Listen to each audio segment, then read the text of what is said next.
But we are apparently live. I usually like to double check it just to make sure.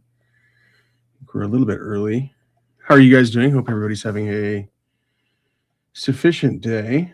It's been a long, strange trip for me. Okay, we are live. Let me just go on here and check the audio while we're... Okay. Beautiful. Yeah. I, like many other projects, this started as something I thought I could tackle in maybe like a week or two.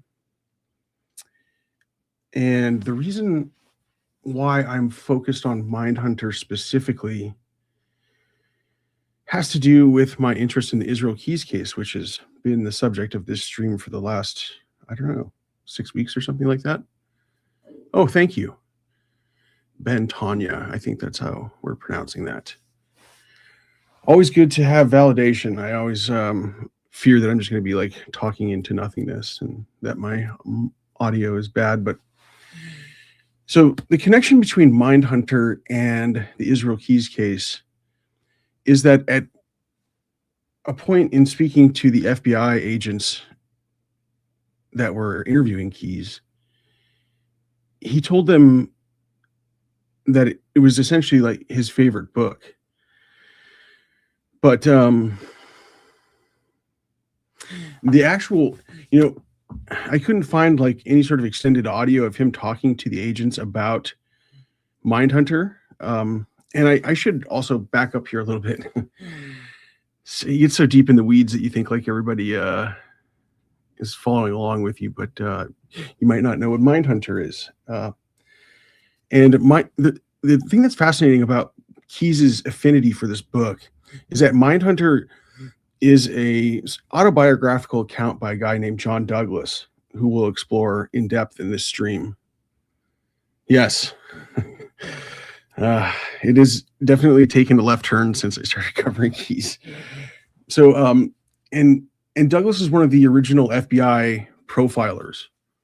The whole practice of treating serial killers as like a different breed of murderer and trying to understand their psychology started in like the late 70s with a group of people at the behavioral science unit at the FBI, including John Douglas and a bunch of other people that later became famous from writing books and doing speaking stuff, like Robert Ressler and I'm forgetting the third guy's name at this time. But anyway, they all wrote a bunch of books that became extremely influential, but none more influential than Mindhunter, which was later turned into a series in 2017 that you may have seen that ran 2 seasons, and people are still angry that it didn't run more. It was a pretty cool show. I watched, I believe, the first season. And essentially what the book talks about is how they developed the criteria for looking into serial killers, what they look for, the different categories they use, and how they created these behavioral profiles that they would assist local law enforcement with in actually capturing serial killers.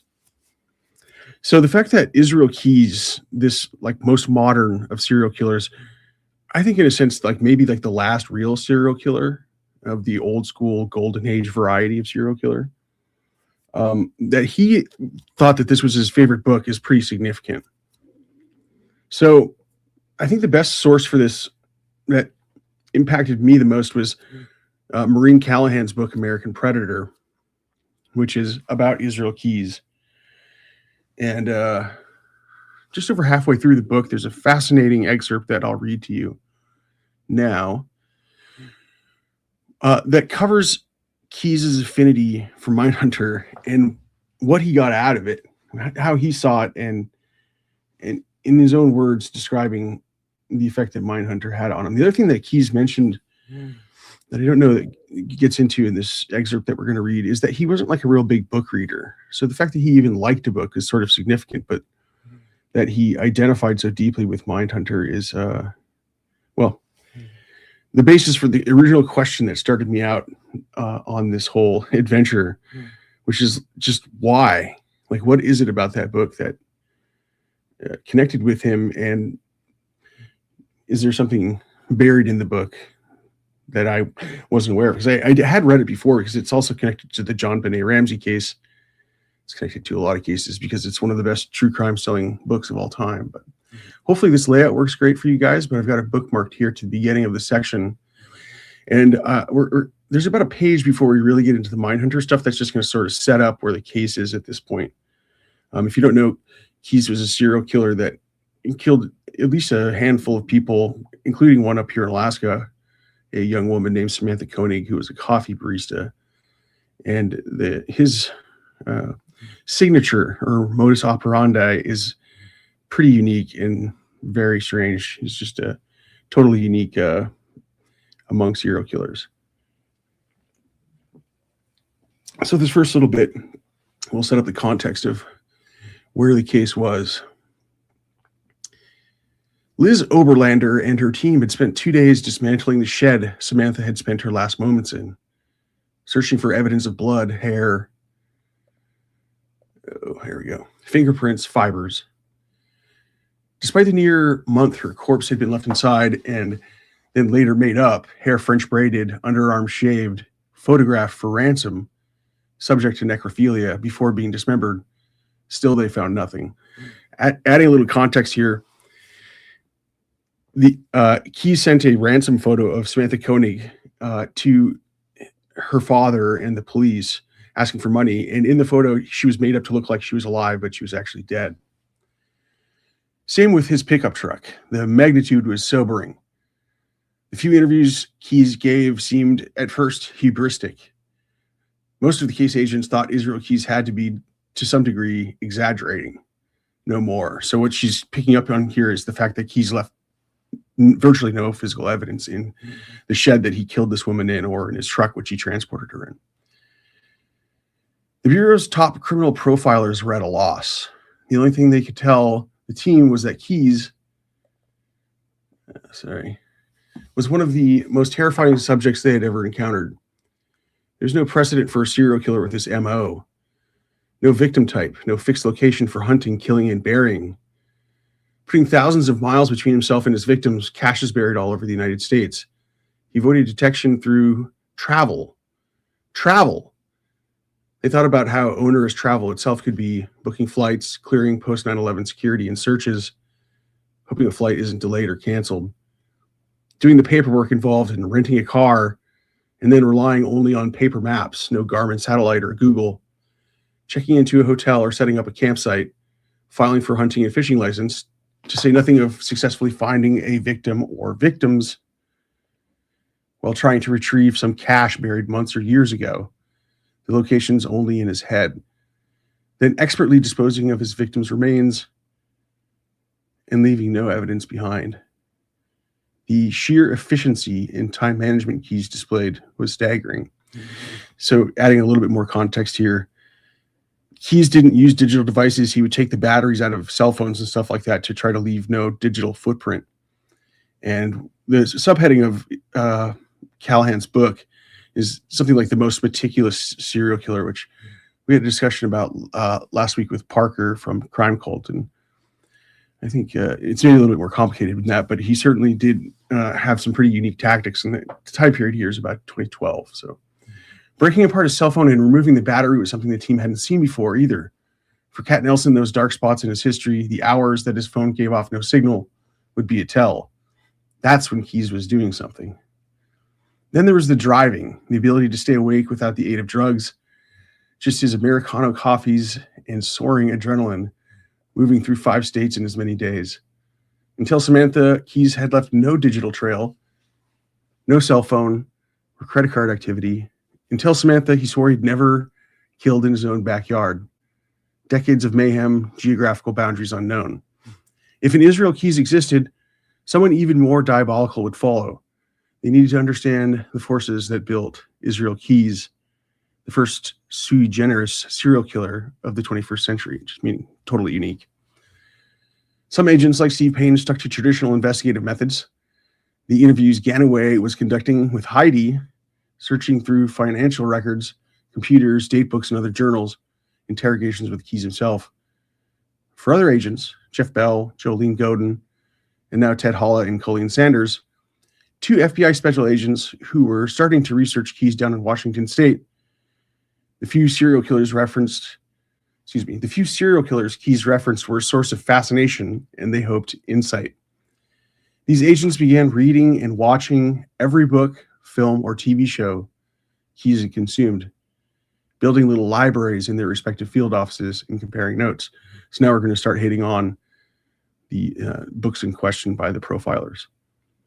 Keyes had told investigators that there were two texts he studied closely, both written by pioneering behavioral profilers in the FBI. Dark Dreams, Sexual Violence, Homicide, and the Criminal Mind by Roy Hazelwood, that was the third guy, I forgot his name, and Mindhunter, Inside the FBI's Elite Serial Crime Unit by John Douglas. In turn, the model for Jack Crawford in The Silence of the Lambs. I don't know about you guys, but Silence of the Lambs is like one of those films that I've watched easily over 10 times. It's incredible. It's just got so many great elements, and even the director's commentary is worth checking out if you haven't. Bell hadn't read Dark Dreams before, and it was a revelation. Hazelwood wrote of specific deviations of sexually sadistic criminals, and Keyes had nearly all of them. No criminal record prior to arrest, a seemingly happy domestic life, compulsive driving. This stood out to Bell. It had seemed so specific to Keyes, yet Hazelwood explained that this was a shared tendency among psychopaths, feeding an overarching need for control, freedom, and constant visual stimulation to counter the boredom they so often feel. Another passage nailed Keyes. The sexual offender is never fully inactive, Hazelwood wrote. He may not be acting out against a specific victim, but he will be making plans, selecting new targets, acting out against other victims, or gathering materials. He's never dormant. And this is something that we've talked about a bit on the stream. There's been some speculation about whether or not Keyes was like an amphetamine user. It may just be his natural personality. And one point that Parker made in their discussion last week that I thought was really apropos is that these guys are so unique that you can't really bring the same sort of set of expectations you have into how they're going to act in like an interview or in any other sort of facet. Keyes was a cluster bomb. Investigators were learning that some of his tactics were borrowed from different predecessors, reconstituted for the modern age. Ted Bundy, who Keyes called his great hero, killed all over the country. James Mitchell Mike DeBartolome, the basis for Buffalo Bill and The Silence of the Lambs, kept at least one kill kit. John Robert Williams was a long-haul trucker who killed in one state and left bodies in another. Dennis Rader, the BTK, bind, torture, kill, strangler, posed at least one of his victims in the basement of his church, tied up in sexually degrading positions. And I think we just got another couple of passages here that I want to get to, and then we'll move on to some other multimedia delights. Before his death in 2016, Hazelwood spoke about Keyes. Hazelwood's decades of service had left him with a cynical view of the FBI's truthfulness in general. Can't blame him. And he believed stranger abductions are far more common than the Bureau insists. This is a fascinating little insight. He was convinced that the proliferation of hardcore pornography, so easily and anonymously accessible online, has contributed to increasingly sadistic crimes and murders. He believed that technology, the mainstreaming of violent pornography, advances in ever faster travel, and an overall culture of misogyny from politics to entertainment would only continue to breed more aberrant and dangerous criminals. He made this prediction in 2001. I think that it's definitely changed since then. One book that I would definitely recommend if people are interested in these sort of deep lore serial killer things is Jarrett Kobeck actually wrote 2 books about the Zodiac killer a couple of years ago. And they're really both fascinating. One sort of more just about the sort of general vibes of the Bay Area at the time. And one is a sort of a deconstruction of a process to find a serial killer.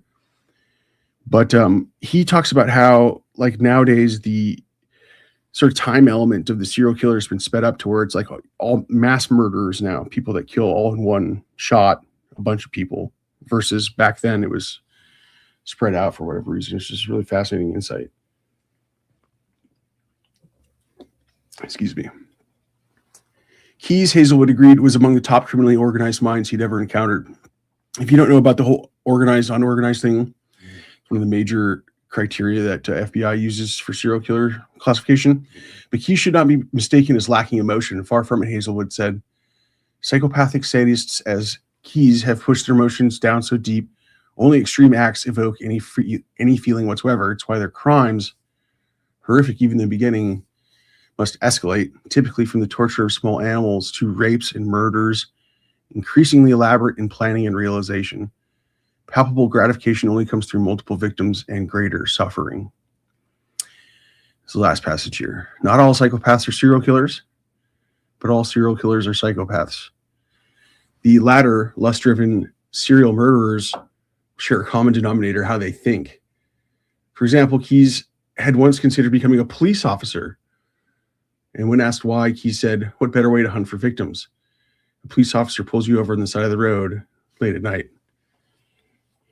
And I wanted to get to that whole thing because one of the things we're going to discuss later on in this little spiel is the sort of affinity and connection between law enforcement and serial killers. If you don't know, law enforcement has like one of the highest rates of psychopathy amongst its ranks. It attracts that sort of personality type. Yeah, so I was thinking what to do for the next portion here. And I think like one of the best things to do would just be to sort of like let you hear Douglas speak a little bit. I've got a couple different clips that I want to play. And the first one is to give you a sense of this guy's personality. And one of the inescapable things in me reading this book and really sort of focusing on the text is like how self-absorbed Douglas is, like how much high regard he has for himself. And that really kind of colors the way that the rest of this material is going to come off, because you have to sort of understand the minds of the people in the FBI that created this stuff, right? What was the FBI like in the 70s and 80s? What was their sense of self and mission? So, yeah, I mean, Markeef, I'm not really sure. It seems, I think one of the things that's like sort of like a tragedy in this whole thing is that serial killers aren't better studied. Like there really hadn't been any sort of rigorous study at all of serial killers until the Douglas Behavioral Science Unit sort of stumbled into it backwards. Because one thing that's another sort of insight into the personality of Douglas is that he didn't start interviewing serial killers as some sort of research project. He did it because he like felt inadequate giving like road presentations in front of experienced police officers when he was like a new FBI agent with no real law enforcement training.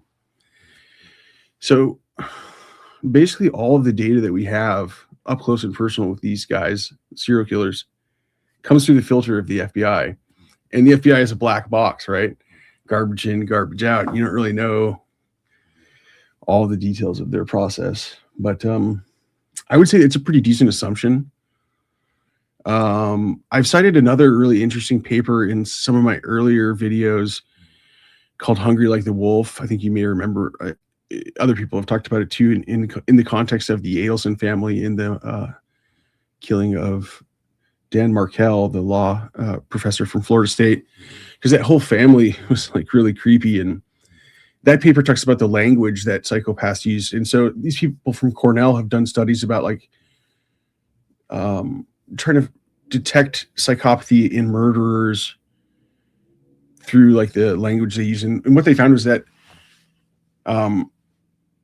murderers generally use more like sense memory type language, like about like experiences like food and sort of everyday type stuff.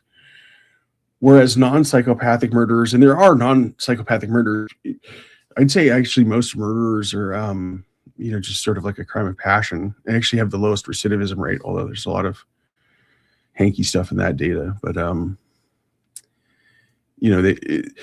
the ones that aren't actually psychopaths talk more about abstract concepts like God and, religion, things that aren't necessarily like day-to-day.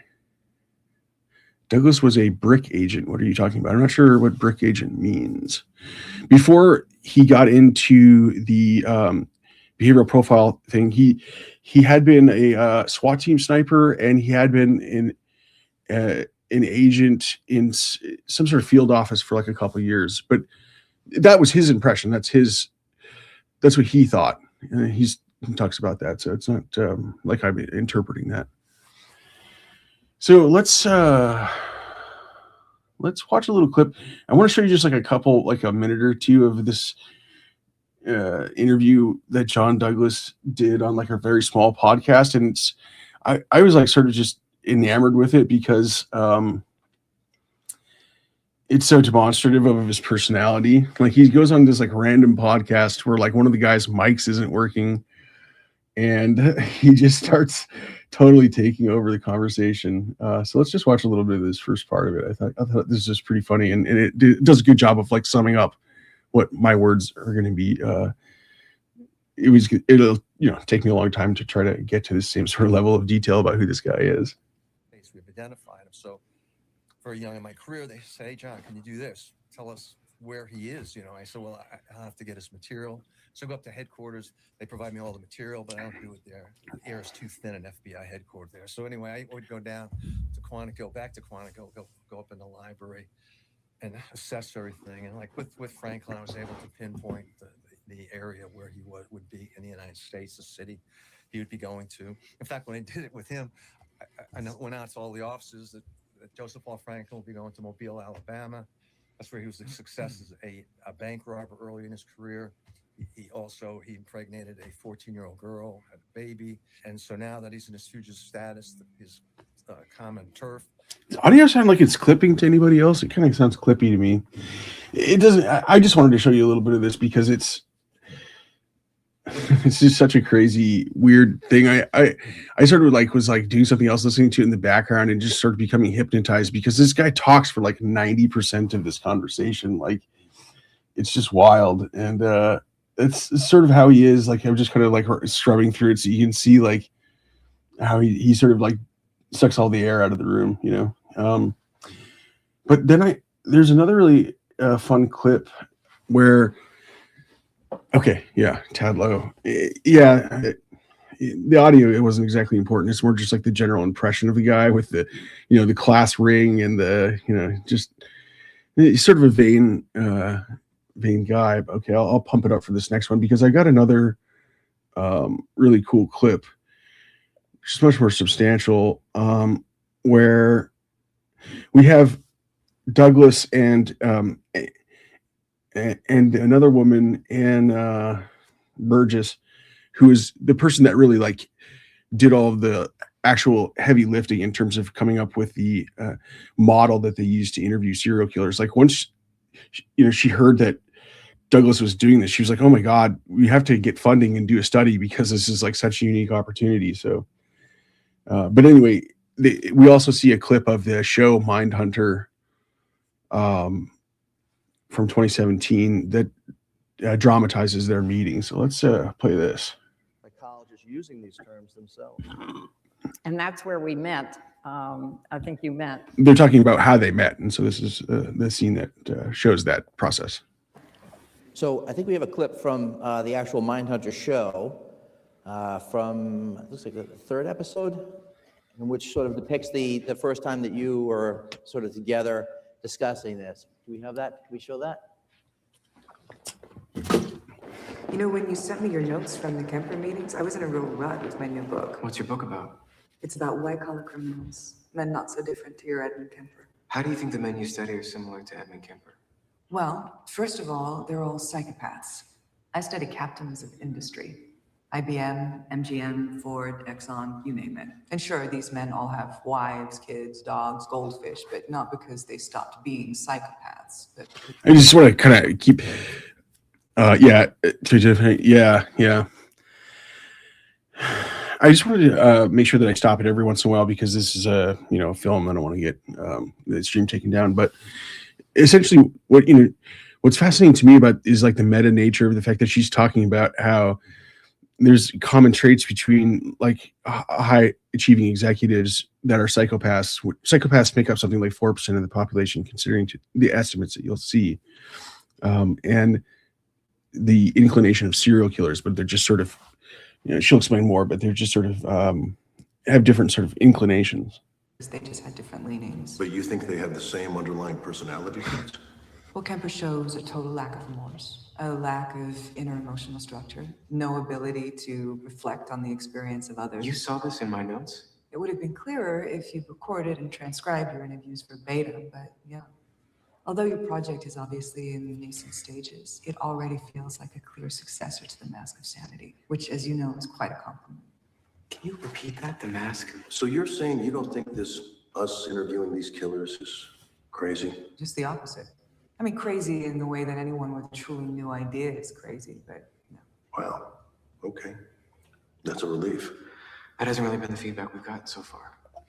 So, like, one thing that's really divergent between the story as Douglas tells it and this dramatized version of events is, this guy right here, this sort of aw shucks guy, is playing the role of John Douglas in this show, but it's just so, as you can see, like, that's why I kind of wanted to show you Douglas like in the flesh before we saw this, because he's just not that guy. He's sort of made into like a protagonist character that people can identify with in the show. I think that makes it more effective because John Douglas was like a real asshole, and we'll get into more of that after this. Actually, this is the only feedback we've gotten so far. Well, these men are just sitting here, locked up, and we're too afraid of the morality of it to see the far-reaching value of their insights. Far-reaching in law enforcement. Into behavioral science, early detection, criminology, you name it. Yes. This is what I've been saying the whole time. Oh, have you? You obviously need to put this on a more formal footing. It's going to take a lot of time and energy to expand it into a larger project with a specific questionnaire, like their family histories, what their thoughts were on why they did it, when they were aroused during the killings, that sort of thing. Then contrast, compare, and publish. Publish. You can't just circulate your findings within the FBI. I mean, maybe even turn it into a book. A book? Whoa. We definitely appreciate the vote of confidence, but we weren't even allowed to send you those notes. We can't publicize what we're doing in any way. Why not? Our department head gave us weekends only and an office in the basement. If it sounds like there's a laugh track in the background, this is being shown to like a live audience. So that's why they're reacting. And the other thing that I think is interesting about this, this demonstrates, is like the attitude of the FBI. Like, they were just so not about people freelancing. And in the book, there's a number of instances where Douglas discusses like how he kind of got in trouble at the FBI because, as they said, he had like a blue flame coming out of his ass. Like, he was too much of a go-getter. And even like the fact that he would take on this sort of thing where he'd go and flash his badge and like visit serial killers like Edmund Kemper to interview them is pretty nuts. And not something the FBI was in the business of doing, like, just sort of winging it like that. So it just kind of, again, shows you the personality of Douglas and why that's the one part of this series that sort of never really made sense to me, is that this sort of meek version of Douglas would actually attempt this sort of thing. So John, it's fair to say you've written quite a few books over the years from this subject matter, but I want to ask you a question a little bit more about that's dramatized there, but what were you actually looking to do by interviewing the serial killers, by individuals who had this background? We were getting so many cases at Quantico from students within the class. We're trying to get background information on them, and really the simple formula was why plus how equals who. When you're looking at an on-sub case and you're analyzing a crime scene, we don't know who the who is. Well, let's go talk to the who's. Let's go talk to the people who have perpetrated the crimes, and let's go dig into their files, interview police prior to the interview, look at the correctional records, and then go into the interview. And one thing which is totally different than in the show, because everyone has been asking the tapes. Everyone wants to see the tapes that the Holden Ford character, would have been my character, had done. I only used the tape one time, because when you're dealing in a prison type situation, the trust is not there. They don't trust you, and by having the tape, they're extremely paranoid. And I did. So one comment that I want to make, and something I thought about in Douglas recounting this, that he would never tape conversations. He just basically would like write notes later after the conversation about what happened, is like how much we're sort of relying on Douglas as like the single point of failure and his memory being accurate for these studies. It just kind of goes to show you how it puts into question how reliable all of that data would be, that he, wasn't taping it or taking contemporaneous notes really. And the other thing that's I want to play here is Douglas gets into the exact question we were talking about earlier about like whether or not he intended to do research with these original interviews with serial killers like Edmund Kemper. Even would not take notes. And the 57-page computerized instrument that was developed, by all of us here, we mostly fill that out before the interview, and we're only going to delve into, again, elements of the victim and the crime. We'd fill out the rest of it after we left the interview, went back to the hotel. So, Ann, how accepted was this? The formalization of the process, the fact that you were interviewing serial killers, how accepted was it within the FBI and general criminal prosecution? Well, I can let John talk a little bit about that, but I think it was impressive that it was funded. This was the first time that I had ever had any funding, and so this was really impressive. And your peers, John? And yeah. Like we say, it's better to ask forgiveness than for permission, because when they found this out, why are you doing this? And even though Hoover died in 1972, and this was now in the late 1970s, it's like, again, don't embarrass the Bureau. You're going to make a mistake here. It's going to reflect back on the organization. And the Bureau pretty much too had always been this kind of faceless organization. They want you to be faceless. Now here you're in a position where you're going to be giving an opinion rather than Jack Webb, just the facts, ma'am, type of thing. Now you're going to be giving an opinion on a case, which direction this investigation should be going. So it just scared the hell out of him. So I think I have a clip that Dr. Burgess mentioned here from the 4th episode of Mindhunter, where you've actually received your funding. If we could just roll that. Dr. Carr, I'm aware of your consulting with Bill over the years and your help framing certain psychological concepts with the BSU. Yes, a handful of times. Special Agent Tench was. I assume. I thought that he got right into the stuff about how it wasn't research right after this. This clip is just basically depicting how the FBI brass were not happy with the freelancing, which we've already sort of covered. So what my plan here is just to sort of establish the who, what, where, and why of Mindhunter, so that we're all on the same page, and just give you sort of my take, which is what we've already done.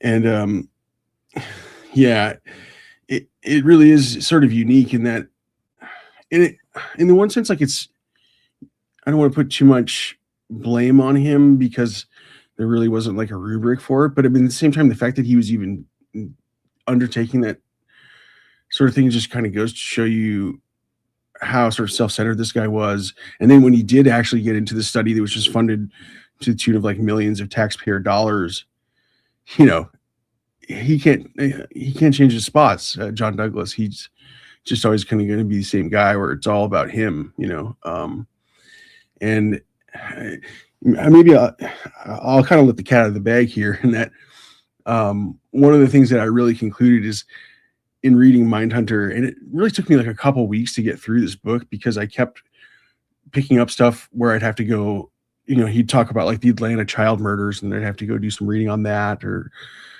read like a stack of old FBI reports or something like that. But one of my main impressions was like, this guy, John Douglas, his personality is like almost as noxious as the serial killers that he's profiling.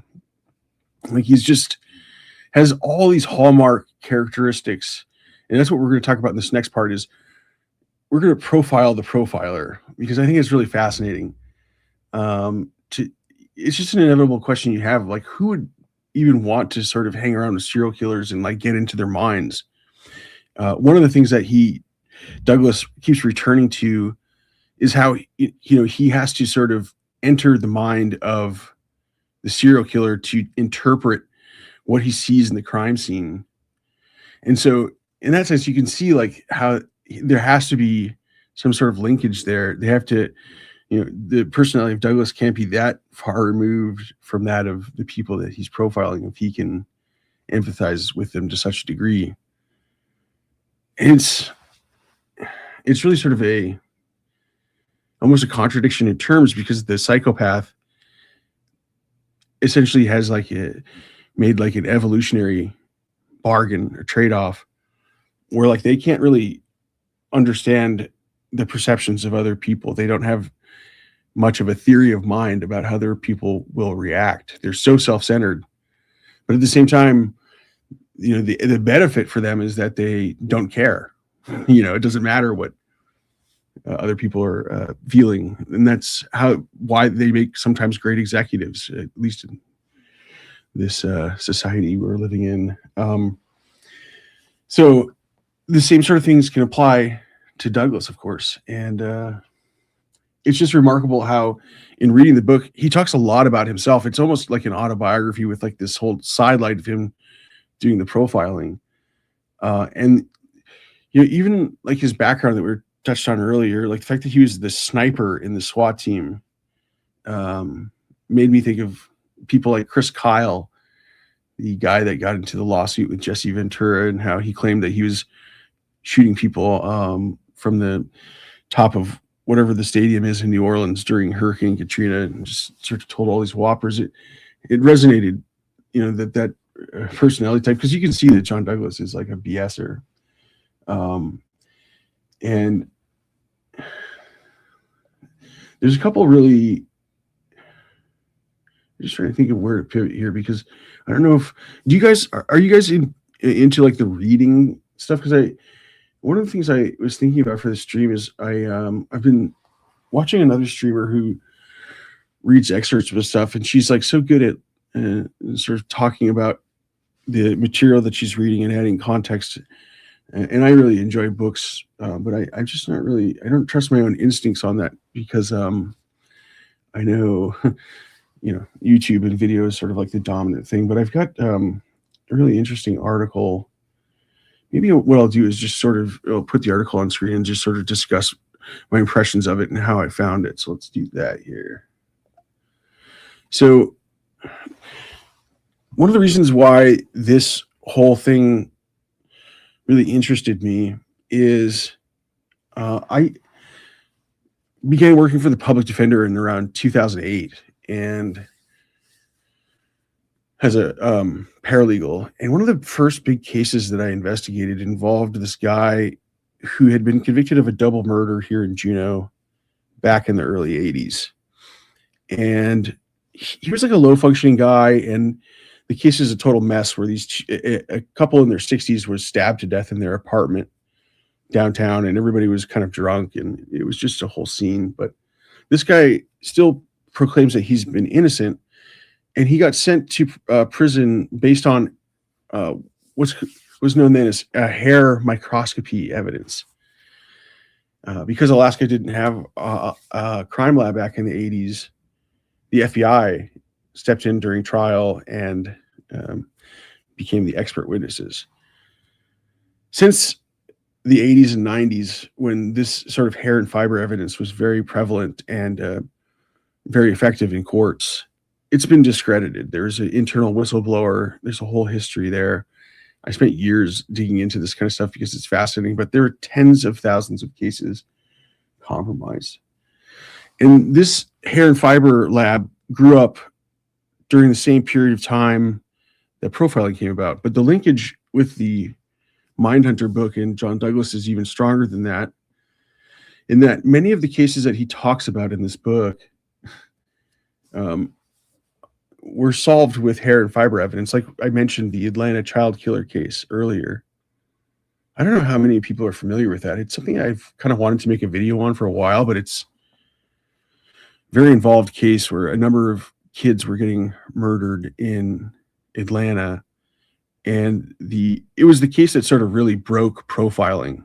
John Douglas worked on it intensively, came up with all these profiles, and was even in court advising the prosecutors on how to deal with the suspect, a guy named Wayne Williams, who's convicted and is still in prison, on the stand. And his account of his participation in the Atlanta child murders in Mindhunter is kind of a sight to behold.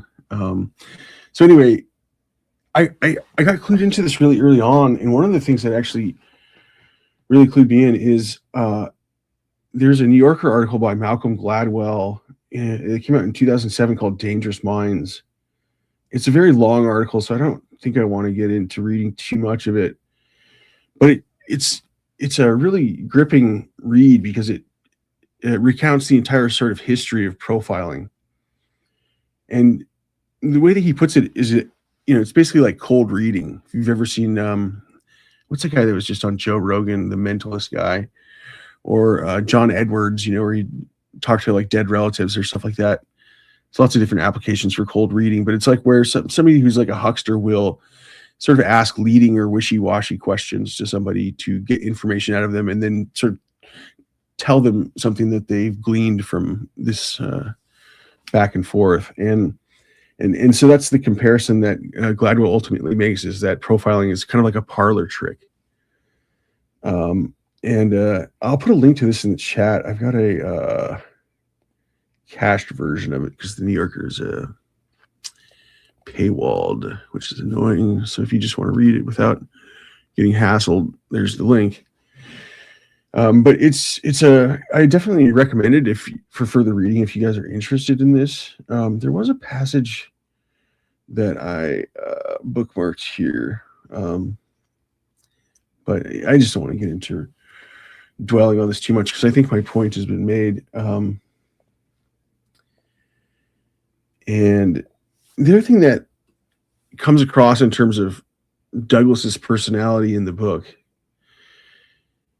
is there's a number of like just really noxious aspects of how he acts towards people. He's like one of these practical joke guys who is always like doing these weird, elaborate, sort of nonsensical practical jokes on people, which is a trait that one could very much associate with sociopathy, at least, because it's like sort of really doesn't regard the feelings of other people. Like one example is he's called into a meeting with his wife and her pastor at a church, and he like tells like a really like dirty joke as like a prank. It basically like makes up a story about he met his wife in like a topless bar when she was a go-go dancer or something like that, and it sort of shocked the pastor, obviously. And so he's just like getting weird reactions out of people. One of the other things that I did want to get into in terms of a text that is,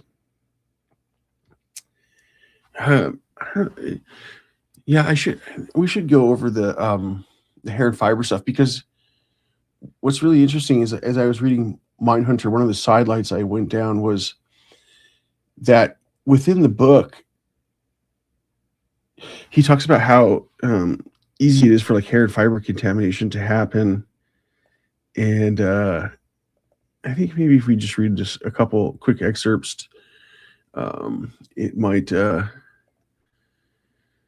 illustrate the point I'm trying to make. Because again, I'm sort of so in the weeds here that just sort of talking about this is helpful for me to sort of unpack what I'm going to do when I make an edited actual video on this. So that's one of the reasons why I wanted to really dig into this guy. And okay, here we go. So let me share the screen for, here we go, Mindhunter. Bada bing. Okay. This is really gets into the Atlanta child murders stuff and how important the fiber evidence was. And it also describes the fiber evidence, which I think will be helpful for folks, because me just sort of talking about it extemporaneously can't really fully show you how nutty this stuff is and how it was basically the only physical evidence that was used to convict Wayne Williams of like a bunch of murders. I think he only went on trial for 2, but there was like at least 12 murders that they attributed to him. So, I mean, it's just kind of crazy that some FBI guy looking under a microscope and saying your carpet's the same as the carpet that was found on the victim is enough in a profile, So I think it's worth going through this and just sort of showing you how the sausage was made back in the day. Let me get a quick drink here. So we're picking up here in the middle of the book where this is before the Atlanta child murders. And I want to read this passage because it shows you how an investigation was led astray back in 1979 because of hair evidence that they thought was significant. And you'll see how it sort of develops here. But so this is a murder that was like a really crazy murder where a woman was found like posed and severely mutilated. And the only physical evidence they found was a hair. So traces of semen were found on her body, but DNA typing was unknown to forensic science back in 1979. There were no defensive wounds on her hands or blood traces or skin fragments on her fingernails, which suggested there had been no struggle. The only tangible piece of forensic evidence was a single negroid hair found on the body during the autopsy. That's how they referred to the different types of hair. They had all these, like, I call it like a folk science. Like these FBI guys would just come up with these typologies and different ways of classification. So there was negroid hair, there's mongoloid hair. The names are just so nuts to modern ears. And then Caucasian hair, I think. And so there was like 3 main types. There's just so many questions that one could have about this. Like, for example, what if somebody was mixed race? But anyway, we'll leave that for another day. Okay, so I think that's all we wanted to do there, is just kind of demonstrate that. So we'll pick up here a few pages later. Even though the examination of the body had turned up the negroid hair, I was convinced we were dealing with a white killer. And so here's John Douglas on how black serial killers and how they act versus white serial killers. I can't believe this is real. I think this also was like the basis for like a bunch of different Dave Chappelle bits and other things. But anyway, it's just nuts, the stuff that comes out of this guy's mouth. So very rarely did we see this type of crime, a brutal mutilation murder, cross racial lines. And when we did, there's usually other evidence to substantiate it. There was none in this case. And I had seldom, if ever, seen this kind of mutilation from a black subject. A black former janitor in the building who had never returned his keys was considered a good suspect, but I didn't think it would be him, both because of this behavioral consideration and the fact that some of the tenants would have been sure to notice him. It's just crazy how this guy makes all these assumptions. Anyway, we continue. The negroid hair, by the way, turned out to be unrelated to the murder. The medical examiner's office did a careful procedural investigation and discovered that the body bag used to transport Francine Elvison, the victim's body, to the morgue had previously been used for a black male victim and had not been properly cleaned out between uses. But this does go to show that forensic evidence on its own can be misleading, and if it doesn't fit the investigator's overall impression of the case, it should be looked at carefully before being accepted as proof. There's just so many things one could comment on in this excerpt, including, like, again, John Douglas's hubris and the fact that he's basically saying, like, if the evidence doesn't comport with your profile, yeah, you might want to just toss it out. It's there's the book is just littered with this kind of stuff, and at a certain point, I had to sort of stop taking notes because it was Just so nuts. So then we'll pick up with the Atlanta child murders, and just a couple quick passages here talking about the fiber evidence. At that time, somebody in the medical examiner's office announced that hair and fibers found on Patrick Baltazar, one of the victims' bodies, matched those found on 5 of the previous victims. So now the FBI is using these carpet fibers to link victims together. These are among the ones I had linked together as having the same killer. So in Douglas's profile, looking at the crime scenes of these 6 victims, this carpet fiber analysis validated John Douglas's profile analysis. The announcement of the forensic findings received wide-scale coverage. And something clicked with me. He, this killer, is going to start dumping bodies in the river. Now he knows they're getting hair and fiber.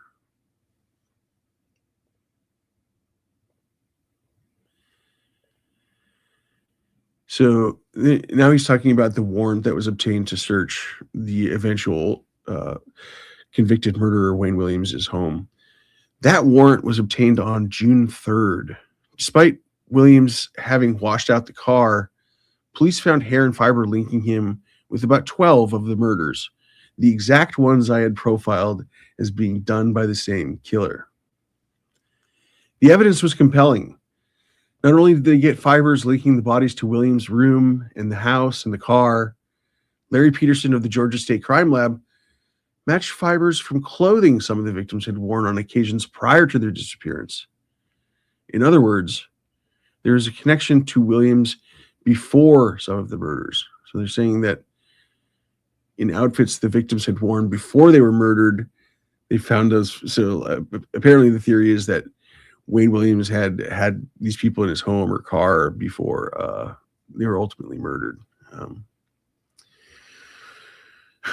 It's just crazy, man. I think I got a couple more here.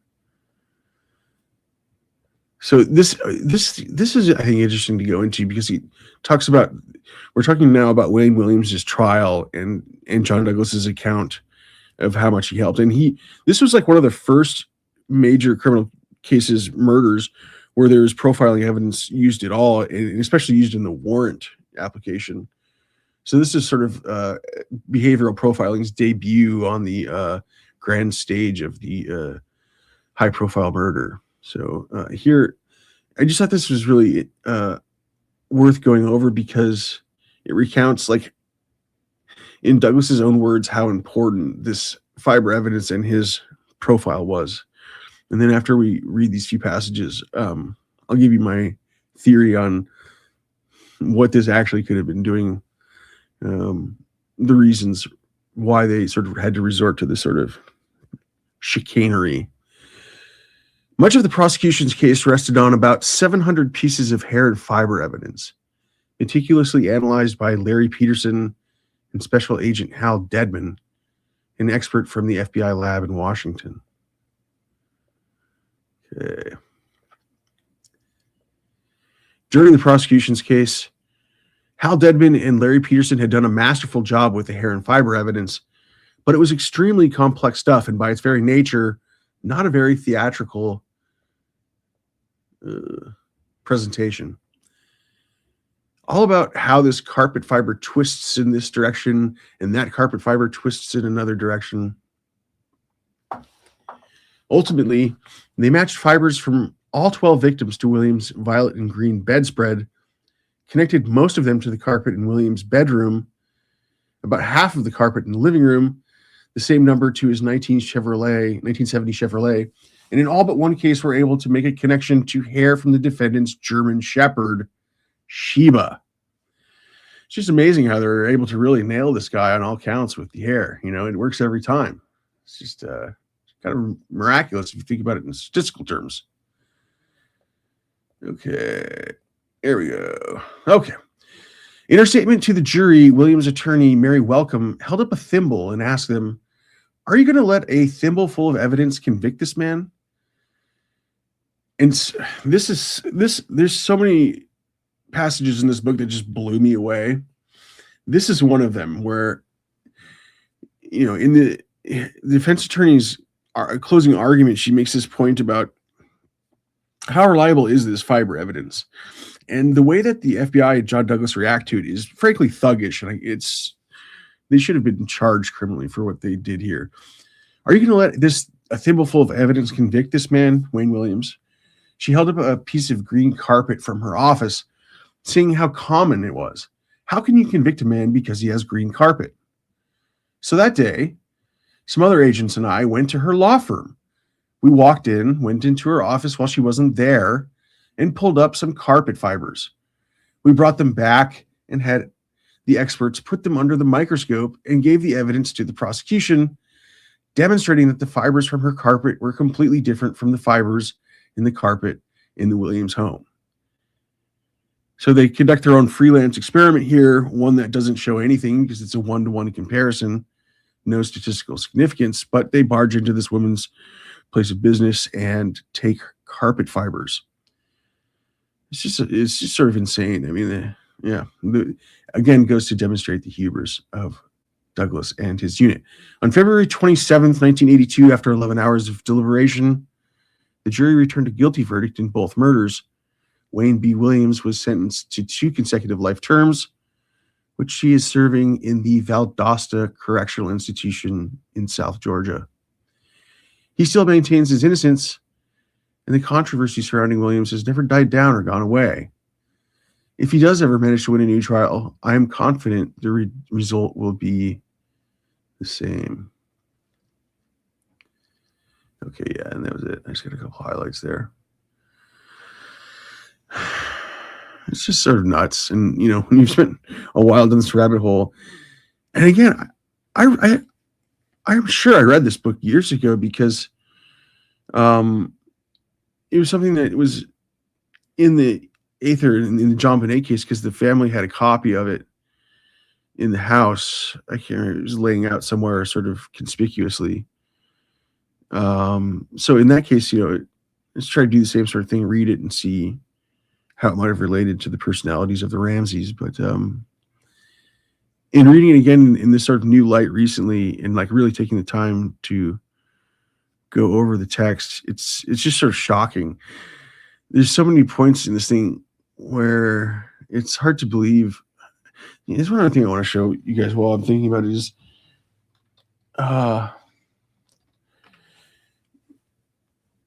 just this one passage early in the book, where he's talking about how he did a profile on the Green River Killer as well, the guy from the Seattle area. He killed, like 50 prostitutes. And one thing I want to note is, like, almost every case that this John Douglas guy gets involved in, it's not like it resolves neatly. Like, you either have like the Wayne Williams situation where the conviction doesn't seem very sound. It's based on this like hokey carpet fiber evidence that's since been discredited, or the case doesn't get solved for like 20 plus years. And that's what happens in Green River, who didn't get caught until like the 2000s. And the same thing with BTK, both cases that John Douglas worked on. So you could almost hypothesize that these profiles that Douglas gave may have led the investigators astray. I mean, that's one conclusion that you could make, because in these 2 high-profile cases had almost an identical result, where these sort of bumbling serial killers, BTK and Green River, neither of them exactly a Rhodes Scholar, were able to evade capture for decades after the great profiler John Douglas was on the case. But again, this just totally shows this guy's personality, because he's talking about how once he really got going as a profiler and how active, he's handling about 150 active cases at a time with no backup. He was the only one doing these profiles at the time. Again, single point of failure. And I was on the road from my office at the FBI Academy in Quantico, Virginia, about 125 days a year.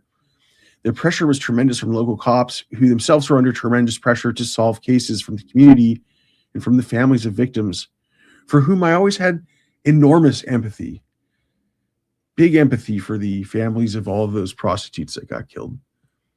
I keep trying to prioritize my workload, but new requests kept pouring in daily.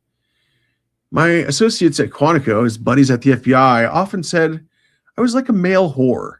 I couldn't say no to my clients. I kind of had to sit with this for a second to like really marinate on the implications of what he's saying. Like this, again, is such an off-color joke.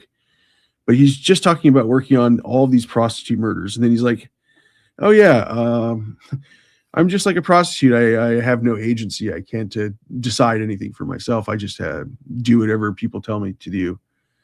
It's just so, not only does it show you like his sort of callous regard for like people he considers lower than him, but also his general opinion of prostitutes, like, and there's a lot of other indicia on this point for women. He's got a real strain of misogyny. So at this point, I just kind of want to give you what I think might have been happening here with the profiling stuff, because he'll always claim that his profiles were like super accurate. And even to the point where multiple times in this book, he includes in his profile, like what color the car and what make of car the serial killer is going to have. Somebody he has no, they're looking for an unknown suspect, right? And he'll be like, yeah, he's going to be driving like a red Volkswagen Beetle. And I always ask to myself, like, why is the color of the murderer's car significant? It's just sort of, but it's the kind of bizarre detail that the guy puts in, almost as if it's like again, like sort of a parlor trick where he's giving you like extra information to try to validate how great his profiles are. But I'll give you my half-baked theory here. I don't even think it's really necessarily that half-baked, but one of the major trends during this exact era,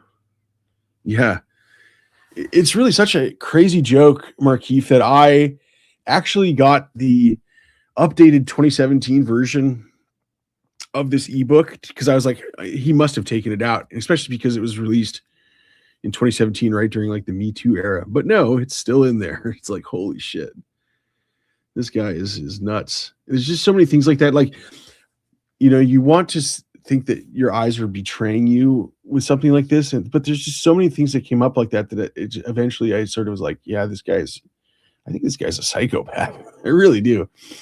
But so as John Douglas was working on creating the behavioral profiling unit, and he started at the FBI in the early 70s, but didn't really get going on the profiling unit until like the late 70s when it started to get formalized.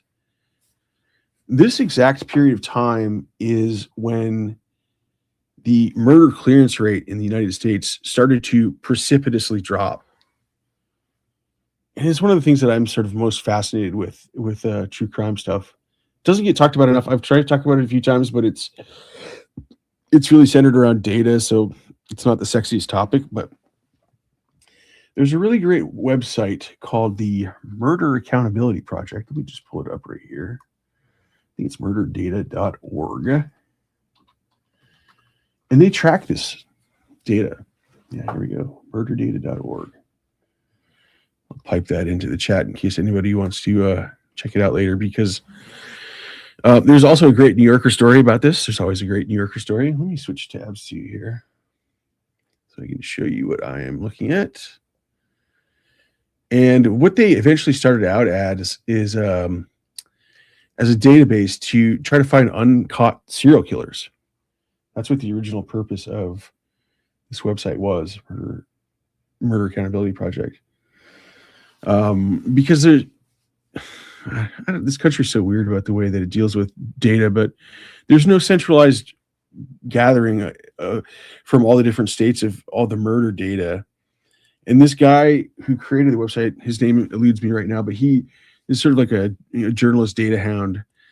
And he thought, if we had demographic data and information about like the MOs of all these unsolved cases, you could find, perhaps you could find clusters of cases that had shared demographic or MO, and see, like, find an indicator that there might be an uncaught serial killer. And they, of course, went on to identify a number of clusters, and this became super helpful.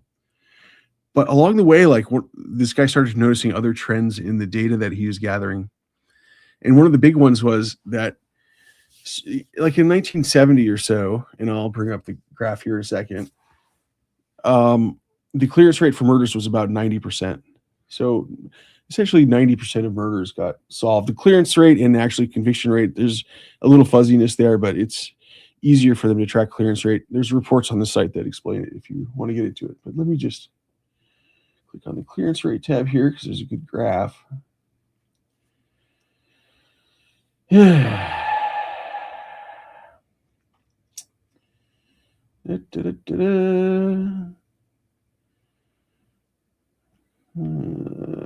Anyway, I don't want to spend too much time monkeying around with the graphs, but you can kind of see the general trend. And so from 1970 to around 2020 was when the clearance rate reached its lowest. It went down to about 50%, about a coin flip in 2020. There's a spate of a spike in murders around the time of the COVID pandemic. But it's pretty notable, don't you think, that like with all this extra technology that we have these days, all the cameras that are everywhere, DNA, just all the different advances in forensics, that law enforcement went from being able to solve roughly 90% of cases to roughly half in that 50-year time span. And the drop-off really started around the time that John Douglas was beginning his whole profile thing. And so in that sense, the justification for it becomes a little bit more clear, because I'm sure the people at the FBI and other major law enforcement agencies were grasping at straws for anything that might help them solve all of these murders that were going unsolved. So the question is, why? Like, what changed between 50, 60 years ago and today in terms of, I don't want to keep searching on here, in terms of why the clearance rate would drop. And I think at least every year, possibly more often, these murderdata.org or the Murder Accountability Project releases reports dissecting the data that they do have and offering their take on why it might be. One of the big things is demographics, because people are more transient. There's a lot of other factors there, but like in 1970, most of the murders that happened between people that knew each other. There was a personal issue that was the catalyst for the murder. And because of all the different changes in the way the population behaved between 1970 and let's just say 2020, it became a lot harder to solve murders because there wasn't such a clear line between the murderer and the victims. There's a number of other phenomenon that you could add to give you some more granular texture on why this might be. The changing demographics, the rise in sort of gang culture in urban areas, the flight from different populations from urban to suburban, making these populations more transient and less stable in their communities. I wrote down a bunch of stuff that comes out of the reports here. Increasing usage of drugs, all this sort of stuff. So what I think might have been happening with profiling and also with stuff like hair and fiber evidence, and there's a bunch of this kind of stuff they used back in the 70s and 80s that you'll notice that they don't use anymore, like bite mark evidence, which is something that also comes up in the book. There's a number of cases that John Douglas profiled that were solved with bite mark evidence, tool evidence, like tool mark evidence, where the FBI lab had all these different specialists that would say, oh, this was caused by this exact tool, or, this bite matches the bite of this defendant, or this hair matches, and they'd always use that sort of terminology. Douglas even uses it in the book, saying match. I mean, that's a pretty big deal in terms of the in terms of like a criminal case. When you say match, that's like something reserved for like DNA or fingerprinting. These things are nowhere near as certain, and the way that they came up with their error rates was just basically out of thin air. But so my point is that I think that they were trying to find a way to fit defendants into cases, right? Especially high profile ones. And so they needed something that sounded sciencey, that seemed like it could be legit, like profiling or hair and fiber, where they'd have these FBI scientist guys. They're all this talk of microscopy and the different taxonomy of way hairs bend, to come up with physical evidence that they were lacking in some of these cases. Like the Atlanta child murders is a great example, because the entire city was essentially desperate to find the killer, because every week, new young black kids would show up in the river, and they just, it was causing the whole city to freak out. So in that sense, you can sort of see the utility of, like, the cops, this is a scenario, they figured that Wayne Williams was good for all the murders, but they didn't have the evidence. That's where something like profiling or hair and fiber would really come in handy. It's just one thought. And it's based on my impression on looking at a lot of these cases. I did FOIA requests back in the day for there's spreadsheets full of tens of thousands of these goddamn things. And yeah, it's kind of depressing.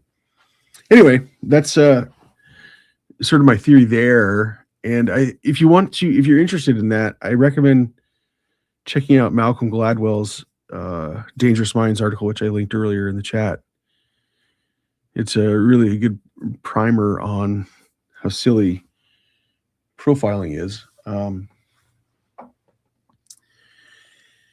And so went over the Atlanta child murders. And so I guess here are the to conclude. And if you guys have other stuff you want to talk about, I'm happy to do it. We can always take a peek at some other stuff, but referring to my notes because I had a way to conclude here. I get really thrown off when I start getting into the whole hair and fiber thing, because it's such a rabbit hole, and it's like one you never really leave. It's more like a rabbit warren full of rabbit holes.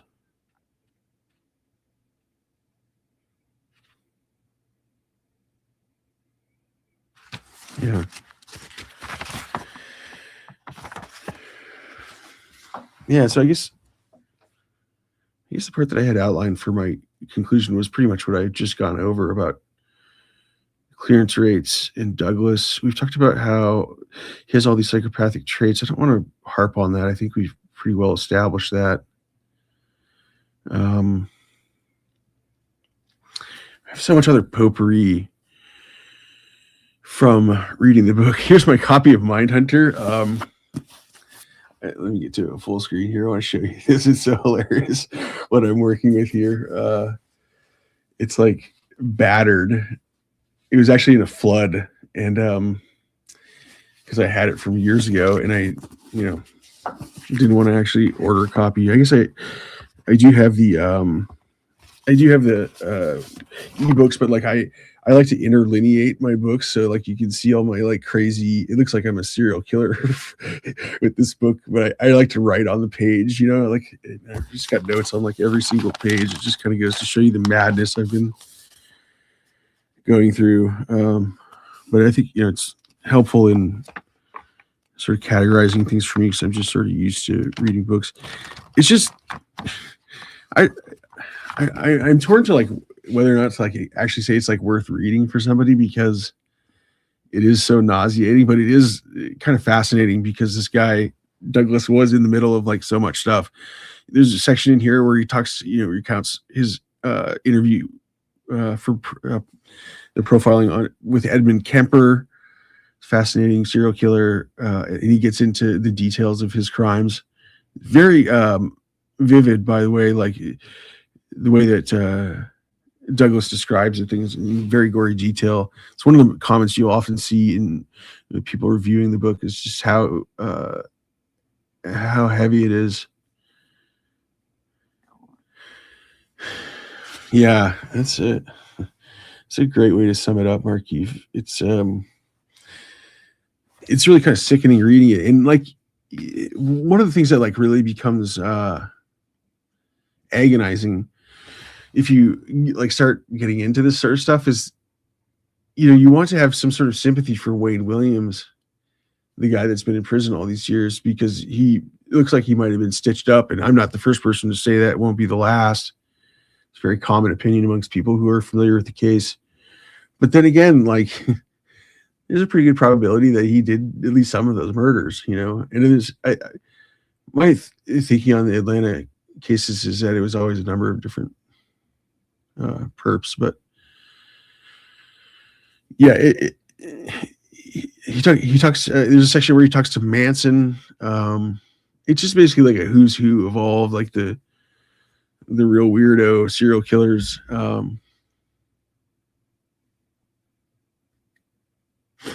Right. And you can see how that would appeal to him. Like, one of the questions I have, Markeith, is like, how much was he even aware of the fact that like him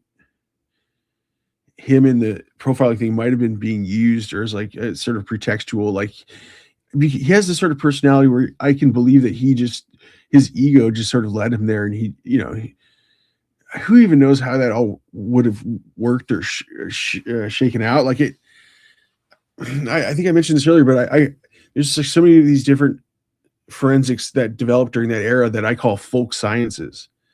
And the reason why I call them that is because they are really not science. They don't use a scientific method, but they sort of use like little, like almost like a magpie, where it takes a little bit from here, takes a little bit from there. And these guys sort of organically seem to develop these disciplines that seem like very rigorous. But there's a number of office of the Inspector General reports that like basically took these things apart. And it's remarkable. They share these really interesting overlaps, like even in the way that they created error rates, because that's like one of the things that you need if you're going to have a real science, is a way to validate it or a way to disprove it or a way to figure out like how often you might be wrong with some sort of confidence. And the way that these guys did it was like the same. It was always based on their personal experience. And you see this come up over and over and over again in the books, where they'd say, this is literally how they did it. That whole episode, it's just crazy. Where they would say like, I've looked at 20,000 different hairs, right? And only twice have I not been able to match a known hair to another unknown hair. And so therefore the chances that this hair comparison is accurate is like, isn't accurate is 1 in 10,000. They just basically use their personal experience and extrapolate that little set of data into what the entire error rate should be, not taking into account all sorts of different things like regional variations. Like if you're in one part of the country versus another, you're going to see like different types of hair from different ethnicities. Remember, we have our 3 main classes of hair: the Negroid, the Mongoloid, and the Caucasian. These guys are out to lunch, and a lot of this stuff isn't totally dead. I mean, it's just they don't use it in court anymore because it's been so thoroughly discredited that they would lose. But I mean, a lot of the same precepts apply to forensics of today. It just drives me nuts. Yeah, there's just so much to follow up on. I feel like I've been it's always like a double-edged sword, because like I feel like it's such great material that I have that I've felt like I should linger on it. It's just so interesting, sort of picking it apart. But on the other hand, it's like I don't want to stay too long in the Mindhunter world. And another thing that's interesting is that like, people's general impression of Douglas.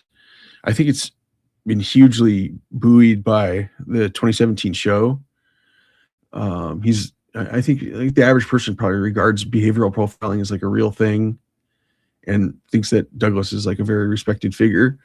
But if you go into like unvarnished YouTube comment sections, like people's impression of him is not too far off from what I've been saying. Like he's a pompous ass, and it's just impossible to.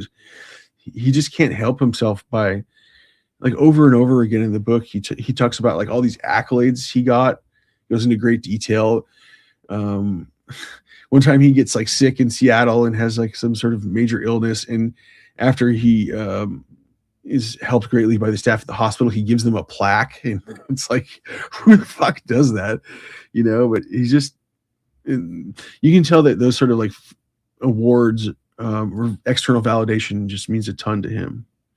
Oh, you know, one other thing I just want to talk about, I touched on this briefly before, but I guess this may be a good way to sort of round things out, is to develop what I was talking about earlier between the affinity between personality types of like a serial killer and law enforcement. It's really kind of fascinating because Douglas talks about this affinity going both ways, like that serial killers are often police buffs and want to get involved in the case, or like wanted to be in law enforcement, and that he, as this profiler, has this sort of unique line into the mind of the serial killers, the Mindhunter, as it were. And it's like, I don't know if he's just not conscious of what he's saying, or can't see like how this reflects on him and the sort of insuperability of these two things, the serial killer and law enforcement. But it's really fascinating, and I've sort of been tinkering with like some sort of hypothesis about what this might mean in terms of Israel Keyes, bringing it back to where we started, and why he liked this book so much. Because again, one of the things about a serial killer that's a real flaw and can lead to things, is something that came up in the conversation I had last week with Parker from Crime Cult and the Victoria Evans channel, who've done more work on Keyes than anybody, is that like serial killers will sometimes make these really dumb mistakes and get caught. And that's true with Keyes, where he was using this ATM card for like small ball money, and that's how they tracked him and caught him. And one potential explanation for that, I think is very good, is that these guys don't have the same theory of mind that we do. You know, they're not able to easily step outside of themselves and think how another person would see things from their perspective, right? That's like sort of their trade-off.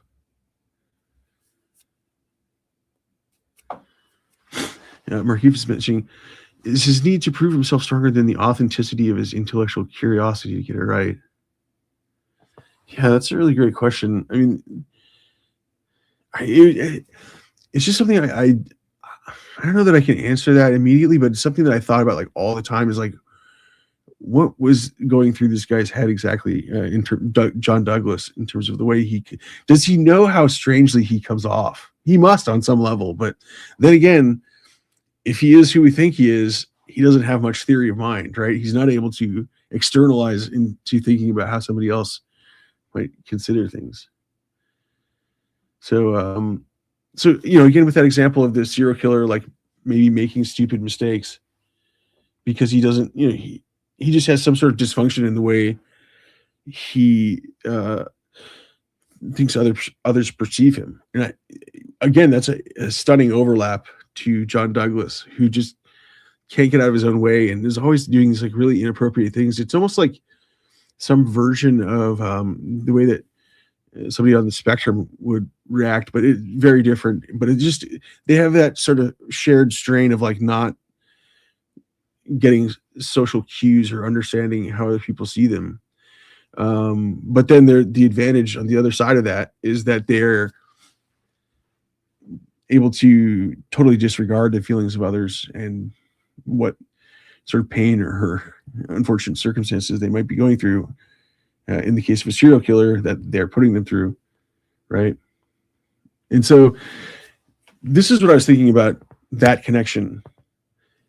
Over and over again, like I said, John Douglas is saying, you know, like Edmund Kemper would go to police bars and chat up police and become their friends so that he could learn about the investigation, or one of the tropes that you often hear that was basically created by Douglas and the profilers is that serial killers want to become involved and will try to become involved in the investigation, will offer up their help. And maybe the utility of Mindhunter in Israel Keyes is that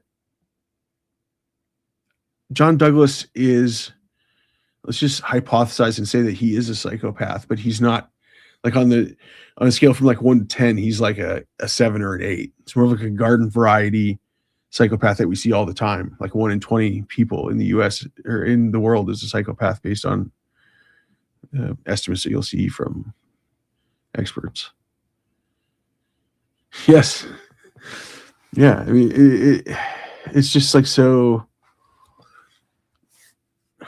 it's something I've pondered about a lot. And it's one of the reasons why it's like I've been locked in goddamn John Douglas land for fucking weeks. And there's no respite from this guy. Like his voice was so strong in the book of being such a douche, even though he has a co-writer that probably did all the work, Mark Olshaker. I was like, fuck, I didn't need to do something else. Like, I was finding ways. I was like going to the coffee shop to read it, trying to like change my environment. I was even like taking bus rides to places I would normally just drive to, just to find some way to like force myself to read this thing. And you know, because every time I'd read it, there's like this negative feedback loop where I'm taking notes and like having to go check out other stuff. And so I was like, I'll listen to audiobook. Guess who narrates the audiobook? John fucking Douglas. He's everywhere in this goddamn thing. So anyway, to close the loop here, let's say John Douglas is like a garden variety psycho, like a 7 or an 8, some, you know, just a normal type of sociopath. And he writes this book, and in the beginning of the book, he even talks about how like, oh, a serial killer couldn't use this as a manual. It's not going to be useful to them. Maybe the real utility for somebody like Israel Keyes is that he can get some sort of translation of a theory of mind from somebody at like the lower baseline that would make sense to him so that he can have some sort of understanding about how other people perceive him. Because it has to sort of filter through the whole psychopathic grapevine, I guess. You know, like if he just hears it from somebody who's totally not on that spectrum, there's such a disconnect. Again, the point that Parker was making in last week's stream, where, you know, you can't make this sort of assumptions. You can't use the same playbook like an interrogation that you would with a psychopath, a serial killer, as you would with like a normal person. So, you know, I was trying to lay some theory on him about, you know, why the police were doing a bad job. And he's like, you have to factor in that these guys are just totally different than the normal person in an interrogation. They don't have the same motivations. You know, they're, in DIY narration. Yes. Yeah, of course, John Douglas is, anytime John Douglas can even sniff at the limelight, he's going to be right in there. So anyway, that was sort of the theory that I came to, is that John Douglas, the serial killer buff who visualizes the thoughts and crime scenes of serial killers to translate who they are, it was the conduit the other way as well, where he was able to give a serial killer some sort of insight into the non-serial killer dynamic. And, you know, the way he talks about it, we read that excerpt in the beginning of the stream. It was like the first time he really sort of understood himself and realized, you know, that there's other people like him in the world when he read Mindhunter, which is fucking crazy, right? Like when you think about it in this context, it's like, holy shit, this is a serial killer manual, and not even necessarily so much a manual, but almost like a religious text. That's the way that Keyes describes it. Perhaps that's influenced by the fact that he grew up in a fundamentalist type background involving potentially terrorism, but that's another story. There's just so many things about this case, the Israel Keyes case and Mindhunter aspect of it, that just make you keep thinking about these issues, you know, the terrorism angle. What exactly was Keyes involved in? Was he sheep dipped? Because if you think about it, you couldn't have like a better profile for somebody to be like covertly moved into some special operations unit than Israel Keyes, because he literally had no birth certificate, no serial number, or no social security number when he went into the military. Like, how does that even work?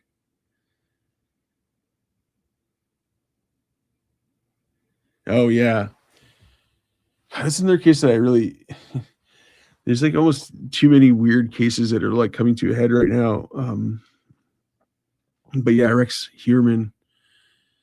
I think a lot of these guys do, and that was one of the things that I was led to think about, just in terms of why John Ramsey and the Ramsey family was so fascinated with that book as well. And they brought John Douglas in to do a profile on that case, or to somehow try to figure out the writer of the note. And I think it went sideways, as I'm sure a lot of his stuff does. Yeah, it's just kind of. I think like that's one of the things that's so interesting about the Keyes case too, is that they had some concentrated access to him, and like it's one of the first times, I don't know, maybe it's just sort of like that modern-ish era, but like where you'll hear like a serial killer like talking about the work of another serial killer, like how he idolized Bundy, Israel Keyes did, almost as if it's like a like a modern baseball player talking about how much he studied the swing of Ted Williams or something. It's kind of wild. One thing that just crossed my mind is I always love like really interesting media about this sort of stuff. I always love those sort of recommendations. And I was just, your comment, Kate. Yes, exactly. Red Raven Spirit. That's like how I first came across it and read it. It was like many years ago. In that context, it didn't quite hit the same as it did now. But there's a really great documentary called, I think it's called Collectors. You know what? It's on YouTube. I don't think it was ever like, I don't even know if it was ever really exhibited anywhere. I can find the link here. Let me stop sharing that. But it's about people like, I think it came out in like 2000, and it's about people who collect serial killer memorabilia. Yes. There's some, there's a couple in particular where it's like, yeah, this is one of the things that's so blinkered about in the true crime genre, like especially if you're like me, you sort of came to it through a professional avenue, because I was in paralegal and criminal law for like a decade. Is you always sort of wonder about the motivations of people that are like really into it. And that's a great sort of way of describing the general themes of this documentary, Collectors. Yeah, it's really obscure, but it's great. And so this is the kind of stuff, like, I'll throw a link in the chat. This is the kind of stuff I'm always looking for. It's just like really fun, weird, obscure. Yes. Wow. You're right on it, Red Raven Spirit. Yeah, there's the link to it.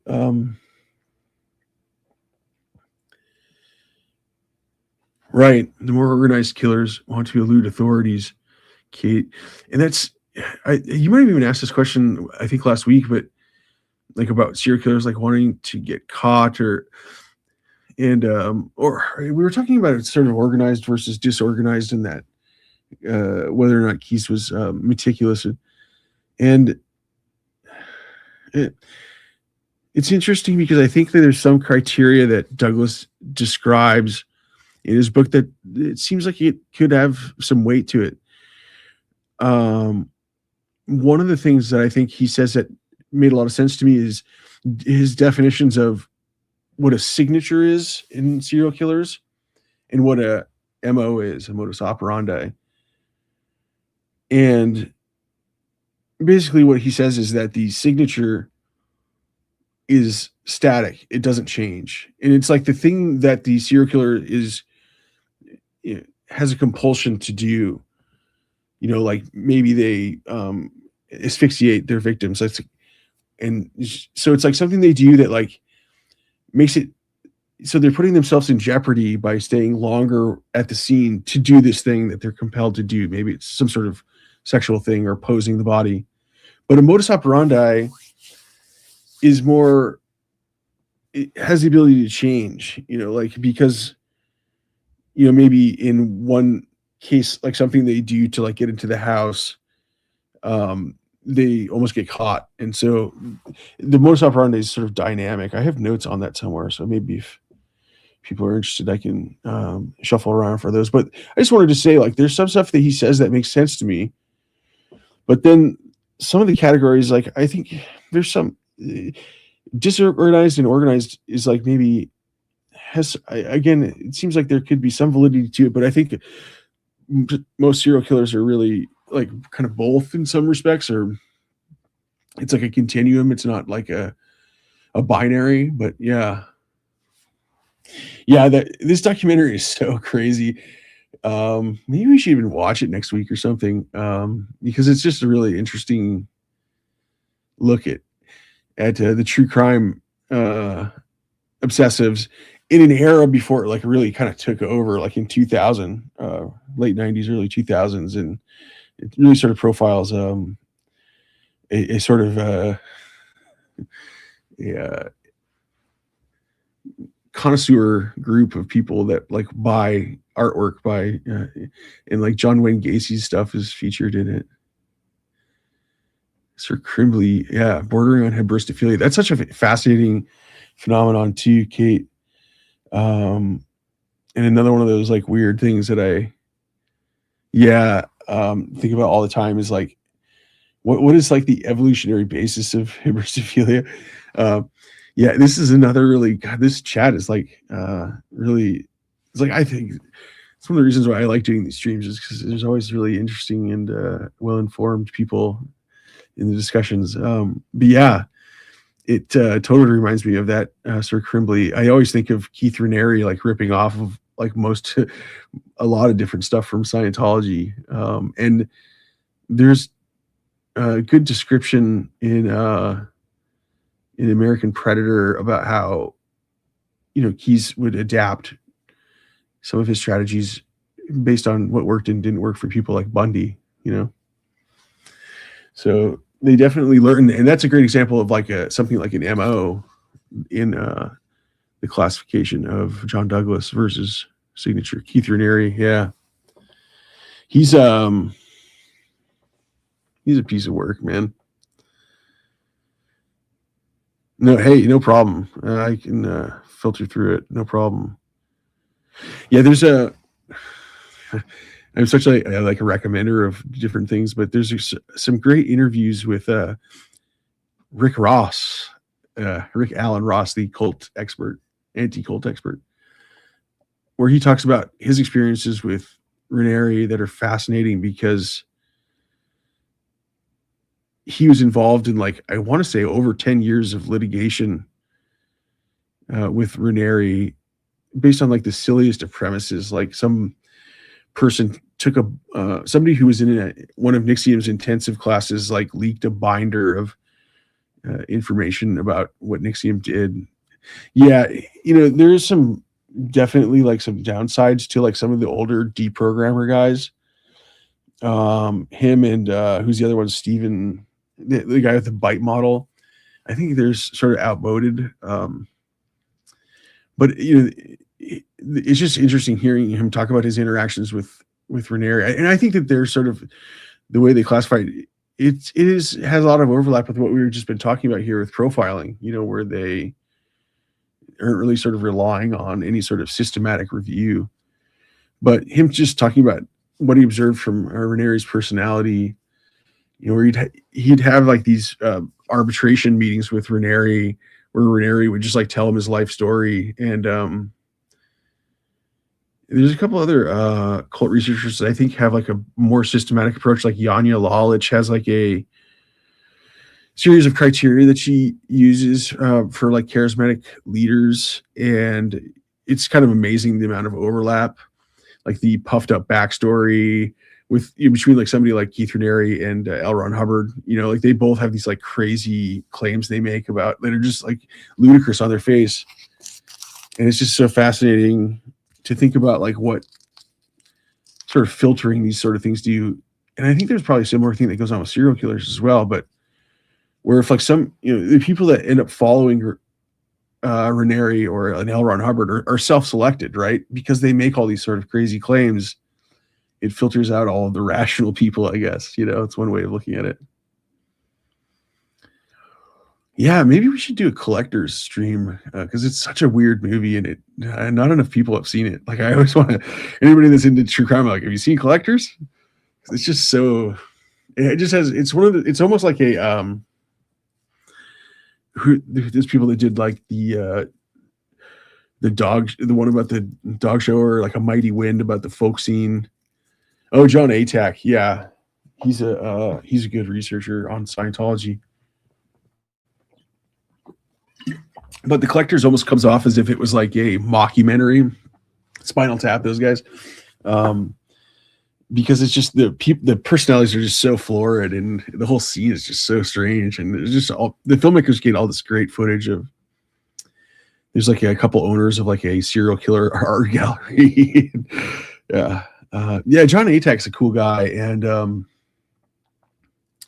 he did some streams with Mike Rinder, rest in peace, before Rinder died, that are like essential viewing, I think, if you're into like the deep lore of Scientology, because Rinder was one of the only like higher level executives that spanned the eras between L. Ron and Miscavige.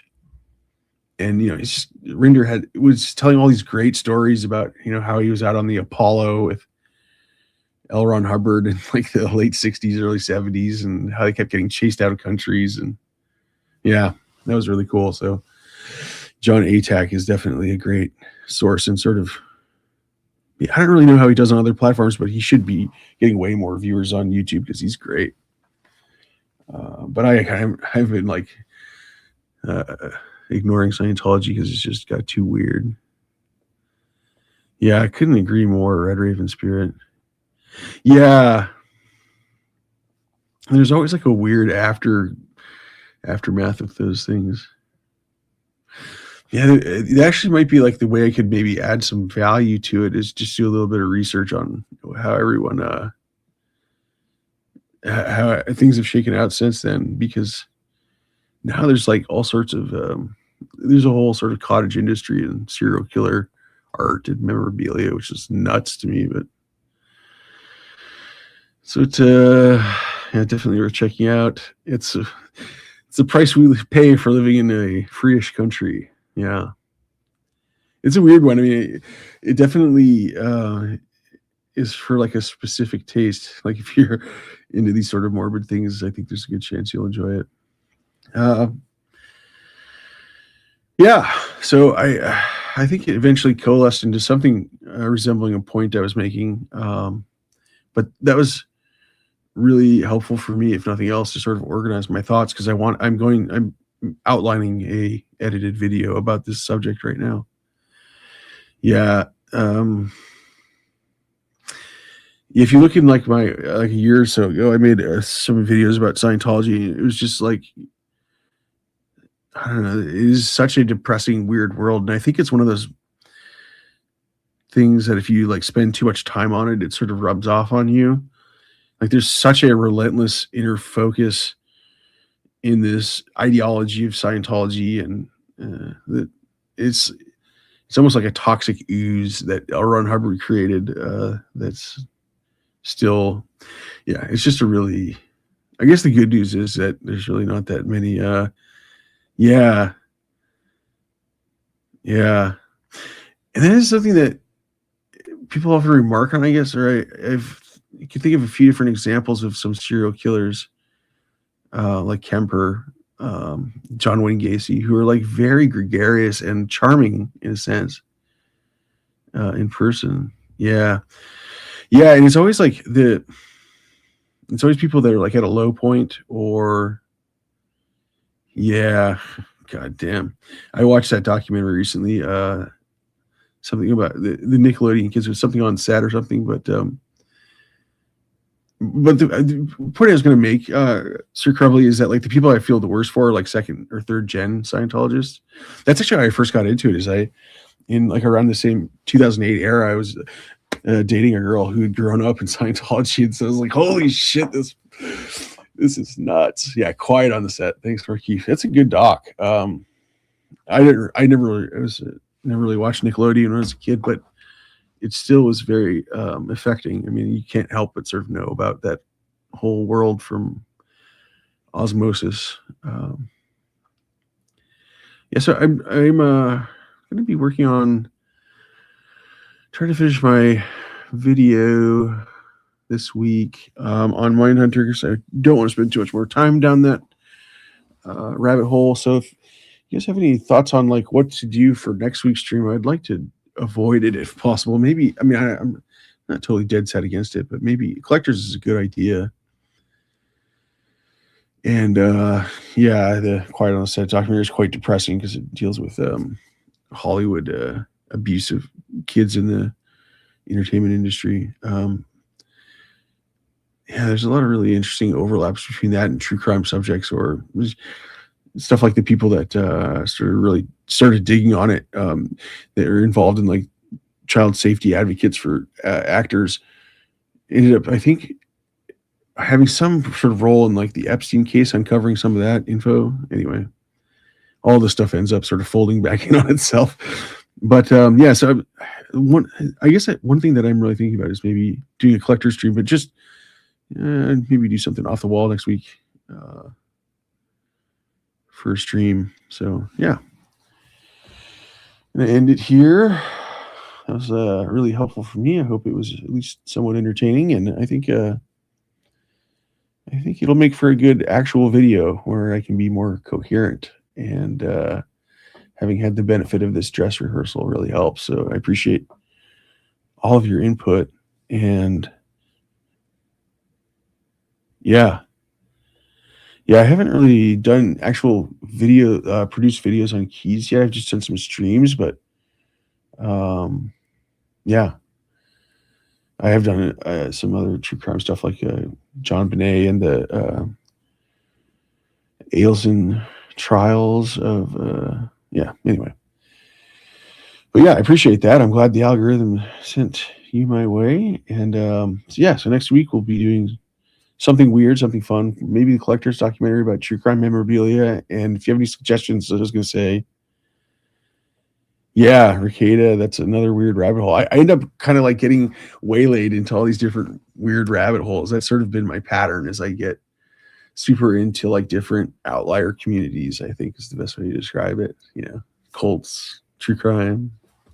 Anyway, so I'm always definitely amenable to your suggestions, and I really appreciate all the great comments. Happy Sunday, as Kate says. I'm going to go get some lunch. It is 1:47 p.m. here in Alaska. It's been snowing, but it's not right now. And I'll take my leave and see you the same time next week.